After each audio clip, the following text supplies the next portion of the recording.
Hello, I'm Dr. Terry James Gingras, and this is Dr. G's ADHD Chat, a show trying to make the world safe for ADHDers.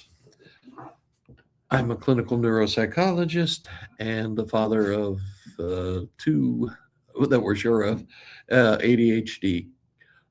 They're actually adults now, but back in the day, they were they were born before ADHD was a thing. ADHD didn't come around until 1980, uh, and it actually was ADD in 1980, and then in 87 they added ADHD for reasons none of us fully understand. But anyway, today I want to talk about something else we didn't have back in 1980, which is what's called a 504 plan. I assume a lot of you are familiar with what that is. A few of you are probably not. And if you're not American, I don't know what any other country has, but 504 plan is a plan to assist your child in his or her education. And it's different.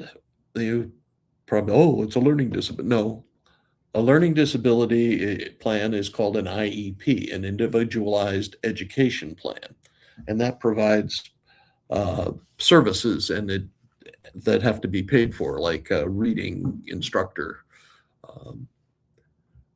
or a physical therapist, that kind of thing. That is not what a 504 plan does. And a 504 plan makes some accommodations, makes some changes to the educational system that might make it, or hopefully will make it a little bit easier for an ADHD child. It's trying to make it so that ADHD doesn't get in the way of getting a good education. And of course, that's very optimistic, but it's an attempt anyway. Okay. What normally happens is that when you first apply for a 504 plan, you write a letter to the principal and say, or to the, if you have a special ed instructor, whatever, conference. But anyway, somebody in power at the school, you write them a letter requesting, and make sure it's dated. Make sure you are requesting a 504 plan to help your child with accommodations for his ADHD. Now the problem, well, there are a lot of problems, but the big deal is, first of all, you have to understand it's not an IEP. So you're not asking for reading instruction or that sort of thing. You're asking for changes that they can make in the system. Okay. The advantages of this sort of thing are that you can, first of all, ADHD is not consistent. You know that it's not consistent day to day. It's not consistent year to year. So you have to keep modifying it. Your child had one problem one year and another problem another year, a different problem maybe, or maybe didn't have any problems. Maybe it was the greatest year you've ever had. And I will tell you right at the beginning, one of the things you can ask for is a particular teacher. You usually don't want to wait too long to do that because the school gets their system and they don't want to mess around with it. But basically, you have an ADHD kid, and in the school system there are some teachers who work really well with ADHD children, and there are some who really don't work very well. Over the years, I've had parents, when they're asking me to do an evaluation, and they'll come in for the intake and the initial session and bring all the report cards for the kid. And you look at them, and some of them are like, oh, Lord. And some of them are great, like that, the best year ever. And the only real difference is the teacher. Okay. And some of them are really good with ADHD children. Heck, some teachers have ADHD themselves. Matter of fact, being a teacher is one of the things that's recommended as a vocation for ADHD people. So it's an interesting world we live in.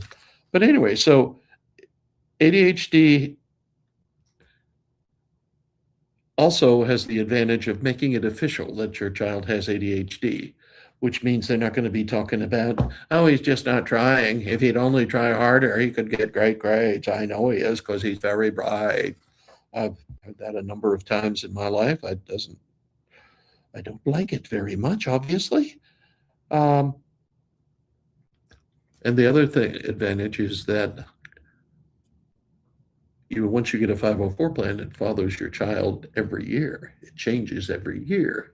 The teacher will be different, but the plan is still there, and you have to keep up with it because you want to modify it if some things didn't work out so well last year. And it also creates a paper trail, which, if you know anything about bureaucracy, you know that paper trails are really important. And it is a way of helping your child get more support as things develop, or as more new problems emerge and that sort of thing, because you're already in the system and you already have a paper trail. And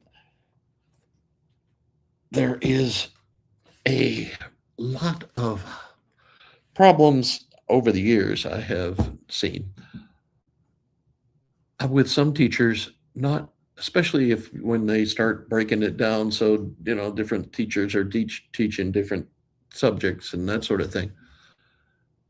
Some people don't get the word, okay? And if you know what you're doing with the 504 meeting, you can you can make it less likely that sort of thing will happen. I mean, I have had a child that's had a 504 plan for years, and people get comfortable and don't mention, oh, by the way, this child has a 504 plan and you're supposed to be doing this, until something happens. And then all of a sudden it's, oh, I didn't even know he had a 504 plan. Oh, which will, as a parent of an ADHD child, that will drive you absolutely nuts. And so it's important. I mean, these things are important for your child's education, for getting the services he needs and the accommodations he needs. And it's important that you know what you're doing with this. Okay. And I'm not a lawyer, but you might want to make sure, just ask around for the lawyers that work real well with education law, because it's kind of a subspecialty. Anyway, so first thing you got to be looking at is the documentation. Okay, what do you got to look at? You want to be looking at recent, if you got any new evaluations, you want to make sure you got copies of those. Any different academic testing of any kind, and a lot of times it'll be important to have any records, pediatric notes, psychiatric notes, psychologist notes, and report cards from last year that maybe document an issue that you're thinking is not being handled, and progress reports for the last 2 or 3 years, so they can see ideally things are improving over the years, not staying the same or getting worse as time goes on. And also the previous parts of the 504 plan. And when you go into one of these meetings, it's important you go in loaded, okay? That you've got your briefcase full of all this documentation, that you have a list of things that you want covered, topics you want covered. Okay, you'll go in there. Normally, somebody, usually the vice principal, will chair the meeting, and then ideally all the teachers that your child will have will be there as well. So, this is kind of a big deal. This is important for your child's future, and so you need to take it seriously, and you need to not worry about making mistakes or being silly or being anxious or any of that stuff. It's for your child, and it is really important. Uh, the Oh yeah, you also want any of the notes or anything that the teacher from last year sent you, so you can document things that the uh, document thing. Just got a message. That's what I'm doing here. Anyway, that the teacher wrote last year, that will help highlight changes you might want in in the services that are applied, and any kind of standard testing is also important. Um, the ideal thing with all of this, okay, you've got to make sure that you understand all the time that you are not in an IEP meeting. Okay, an IEP meeting is totally different. Usually, the most common ones are probably for learning disabilities, dyslexia, and so on. And those are normally, well, first of all, those are more expensive for the school system, so they don't like those very much. And what they're doing is establishing in an IEP that there is a learning disability, that it's been evaluated by your friendly neighborhood neuropsychologist or psychologist, or the one of the school psychologists. Okay, that you've got documented testing and all that sort of thing. But the difference is you're providing services when you are in an IEP. Uh, if it's confirmed that it's dyslexia, a reading problem, then the normal thing to do would be to have a reading instructor, a reading teacher, somebody who's specialized in working with dyslexic kids, knows all the tricks and all that sort of thing for um, improving reading comprehension over the years. But, okay, and I mean, that's really the biggest difference. And the thing you'll find a lot of times is that the schools are being somewhat eager to save money. Well, so, well, I mean, if you think your child has a learning disability, you want an IEP. You don't want a 504, and they will try to give you a 504 instead because it's cheaper. Okay, they aren't spending any money at all to do a 504. They're spending money when they're talking about an IEP. So, and a lot of times, I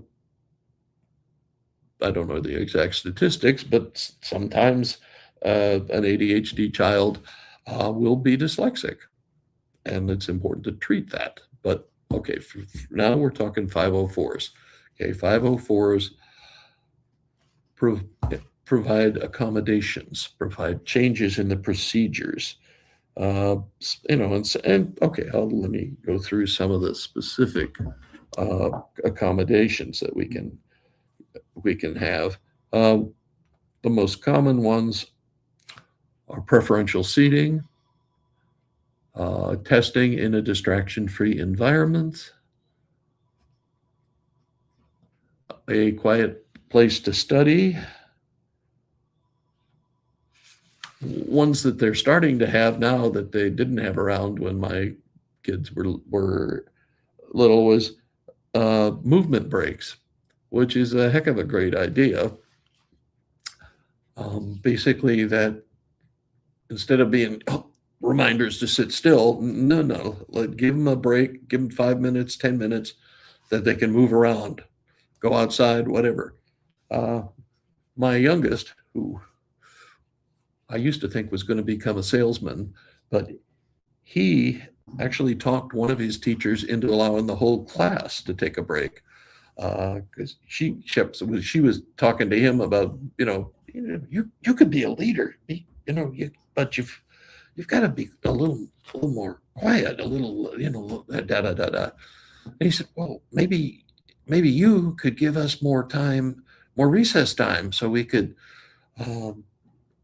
work off some energy, because she was more worried about the little boys than her young ladies. And by George, she did it. And it worked out beautifully. It was the best year he ever had. So that's it. That's really important. Sometimes you can get them to do like reduced homework, okay. There is little or no research indicating that more homework equals more learning. Okay? If you look at the Finnish school systems, which they do things so logically and scientifically in all the Nordic countries, I am in awe. But the less homework, usually there's actually more learning. Okay, they do something like 2 hours of homework a week. Okay, I've had parents come in complaining because their first graders got 4 hours of homework every night. Okay, that is, well, actually, frankly, bluntly, that's kind of stupid. Okay, that makes people have attitudes about kids have attitudes about education anyway, and if you make it a punishment or seem like a punishment, it's going to get worse. So anyway, you can actually, because of ADHD, you can get less homework for your child, and it shouldn't affect grades, period.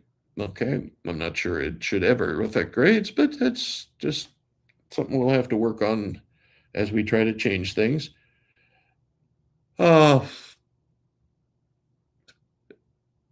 Things that save ADHDers are things like checklists. Checklists are just a lists of, first I do this, then I do this, then I do this. They're very brief, terse, not all kinds of flowery explanations. Just do this, then do this, then do this. It is how, as I say, literally since we started this thing on education,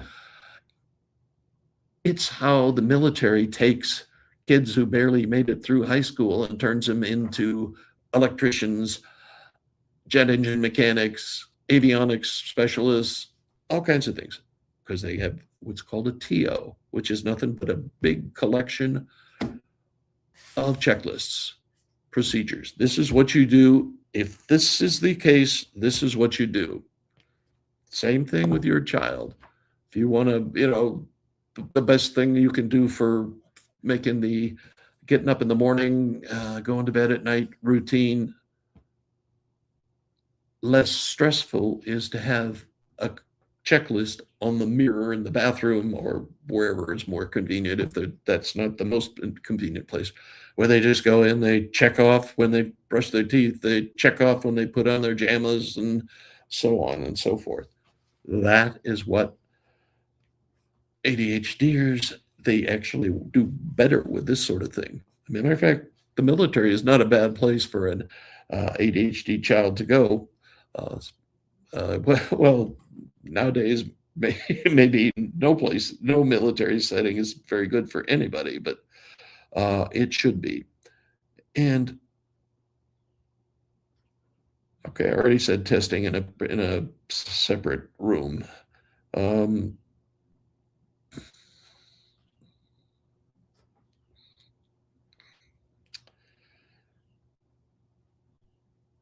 And they should provide you with notes in advance, as you've got to have a conversation with the teacher, and sometimes that doesn't happen very well. And computers don't do but so much because they're not very personal, and it's not like you've established a sort of any kind of a relationship. And one thing I've heard, I've never actually seen anybody get it, but having a separate set of textbooks at home, because ADHD kids are famous, especially in the elementary school stuff. But never mind, it's all the way through. They got the homework assignment, they got the assignment book. They just forgot the book that's got the homework in it. All the math problems are in this book, not that book. And of course, there's less and less of that now with people using computers. although there's a whole big movement to get rid of computers again. So don't know where that'll end up. But the best thing you can do for your kid, uh, the easiest thing is to have an extra set of textbooks. I have also seen 504 plans that suggest that I want to suggest that require the teacher or a designated big person, maybe the teacher's aide or whatever, uh, click, check out their their assignment book, make sure they've got the assignments written down correctly, and then also check their book bag and make sure they've got all the materials that they need to actually do whatever the homework is. So those are some of the things you can ask for. And they aren't a whole lot of formal restrictions on what you can ask for. So give it a go. Ask for as much as you think you need for your child. Okay. Another area that you may not be thinking about. I never thought about it, frankly, and then until I started seeing some of the problems. Make sure you know who is responsible for actually implementing each accommodation. Who's going to be in charge of that? Because especially when they get so they're in multiple classes, that gets to be a problem. And how teachers are going to learn about the accommodations and what they're supposed to be doing. You're dealing a lot more with the administrative end of the school than you are with the actual teachers who are actually doing the work. It sounded a bit condescending, but I'll live with it. So make sure that you know who's in charge, who's supposed to be doing all this stuff, and how are the teachers going to learn about it? And because sometimes they don't show up at the meetings, and sometimes they're not invited to the meetings, and it's sometimes a bit of a problem trying to figure all this out. And how are they going to monitor progress? Okay, you see some of these. Okay, I was trained in behavior modification, so I know you break down behavior in the smallest components and you track it. And I know these teachers aren't trained in that level of analysis, but I'm doing better today is not really helpful. I'm sorry. It you need very specific notes, and they need to get in the habit of doing it. And the only way they're going to get into the habit of doing it is if you parents get in the habit of requesting it. So, because you want to see this, you want to know this stuff before you go to the next meeting and find out that it's been a train wreck all week or all month. I could never understand exactly how this could happen, because it could never have happened in one of the classrooms I was in when I was a kid.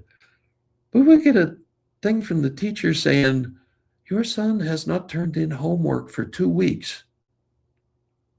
And I'm like, 2 weeks? And now you're telling me? And then of course we'd go in and we'd look in his book bag, and it's all at the bottom of his book bag, all crumpled up, with books and sports shoes and all kinds of stuff on top of it. But they've got to communicate with you. You've got to insist that they communicate with you. And if they don't exactly know what they're supposed to be doing, or if they don't know how to do what they're supposed to be doing, you better have some good ideas about how that's supposed to happen. And their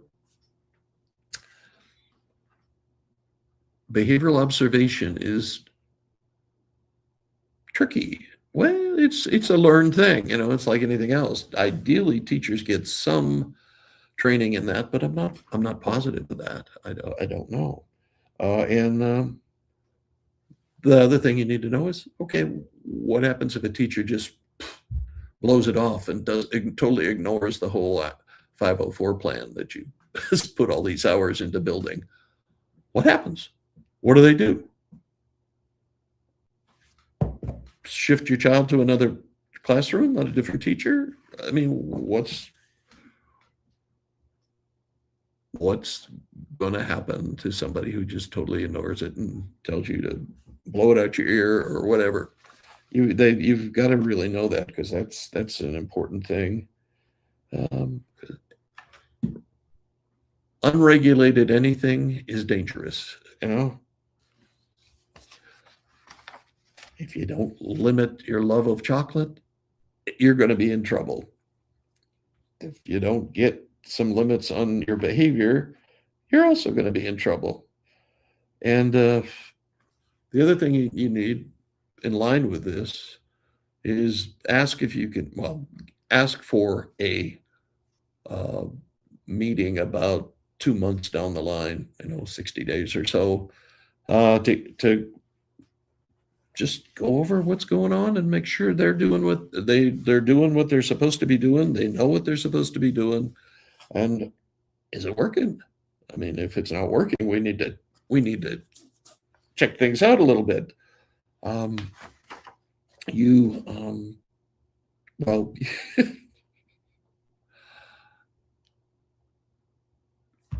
you are technically not in charge of the meeting, but you can be. And it's probably not a bad idea if you are. One of the things that happens, and it happened to me even, and my wife, and we're both firstborn, sort of ornery and, stubborn, sort of. But we didn't fight nearly as hard as we should have. We just, oh, really? And there are some things that happened to my kids that I still regret to this day. So don't start with that kind of stuff. You can't have them ignoring you or forcing you into some things that you maybe don't agree with. So one of the things that, bring a list with you. Make sure you know what you were asking for when you were sitting in the living room or wherever it was you were planning this. Make sure you've written down what you expect, what you want, and why you want it, and that sort of thing. You've got to have something to refer back to, because if you don't, it'll be just another one of those, oh, well, 504 meetings, nothing happened. And also, it's helpful if you have another adult with you, if both parents can't make it and just one parent is making it. There are all kinds of organizations that, when I was a parent, we had an outfit called PADA, which was Peninsula Attention Deficit Disorder Association, and it was they had people who were very experienced with the whole school system and IEPs and 504 plans, and they would attend with you and make sure that that you didn't get snowballed. Let's just put it that way. And if you know somebody who's also got an ADHD child and has been through this a little bit more than you, ask them if they can come. And take notes on the meeting. And sometimes they'll let you record, and sometimes they won't. And I'm not sure what the legalities of that are. If it gets to be really acrimonious and, we're fighting each other, you probably need to find yourself a good education lawyer. We have a number in this area. I worked with PADA for years and did a lot of evaluations for PADA members and that sort of stuff. So it was a pretty good deal to be a member of PADA. But PADA is no longer around. The guy who founded it is now deceased. And he was my lunch buddy. Anyway,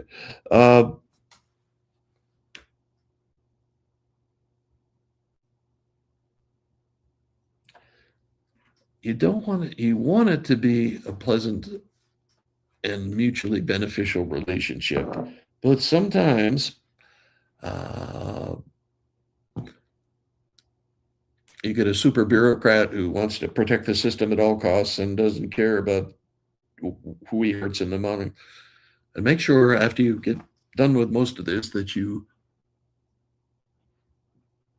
refer back, you make sure that we have another meeting scheduled at your convenience when you want it.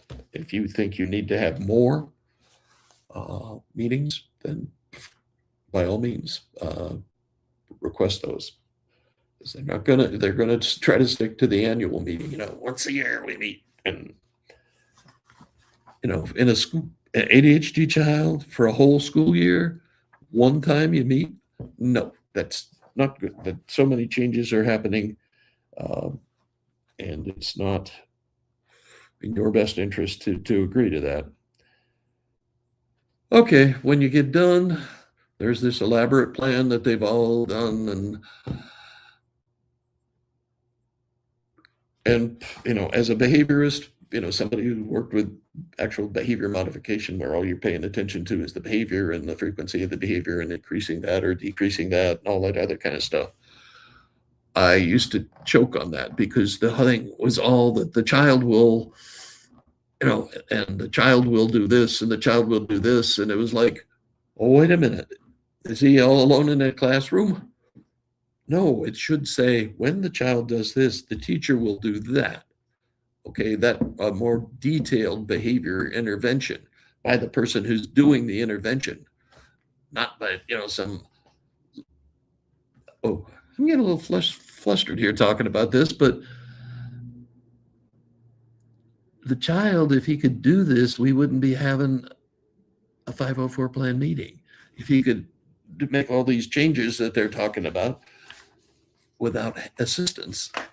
And so make dang sure that you get a copy of this report and make sure that what they do, what they're writing includes what the teacher's going to do differently, what the adult in the room is going to do differently, not what the hope outcome from the child from your kid is going to be. Okay, that's not the way you're supposed to write up a behavior improvement program.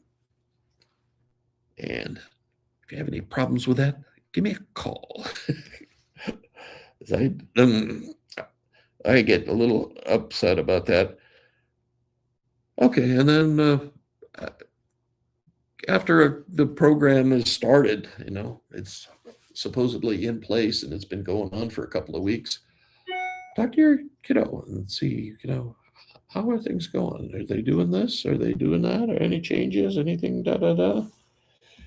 Just to make sure that they're actually doing different things, and you've got to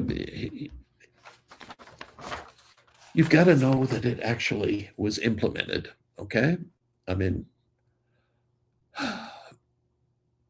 God bless teachers. Where else are you going to get somebody who's got a master's degree who's willing to work for $40,000 a year? Having so said, and we don't put enough money into school systems. I will agree with that totally. In the Nordic countries,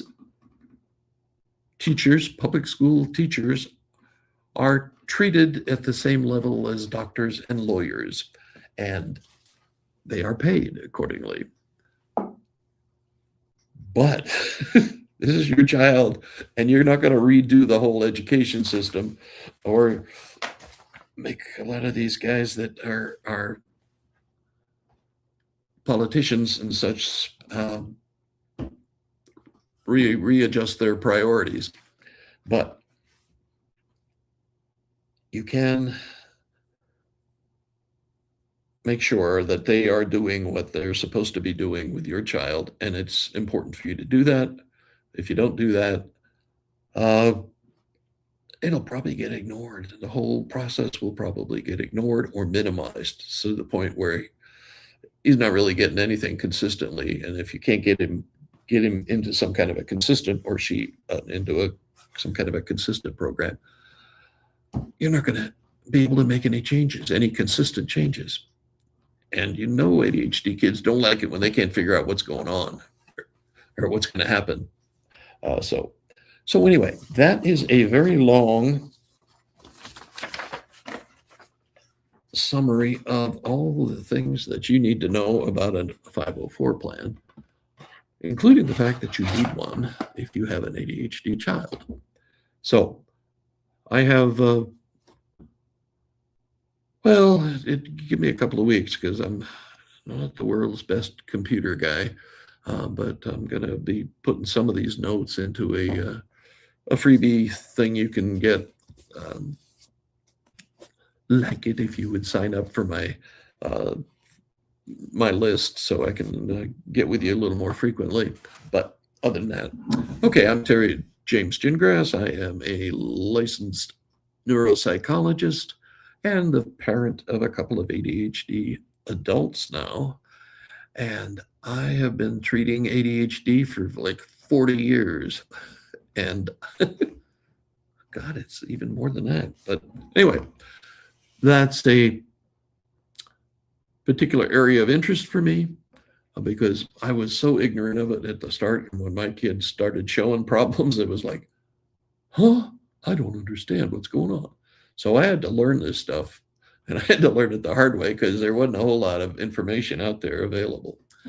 Anyway, so if you, let's see, my website is terrygingrasphd.com.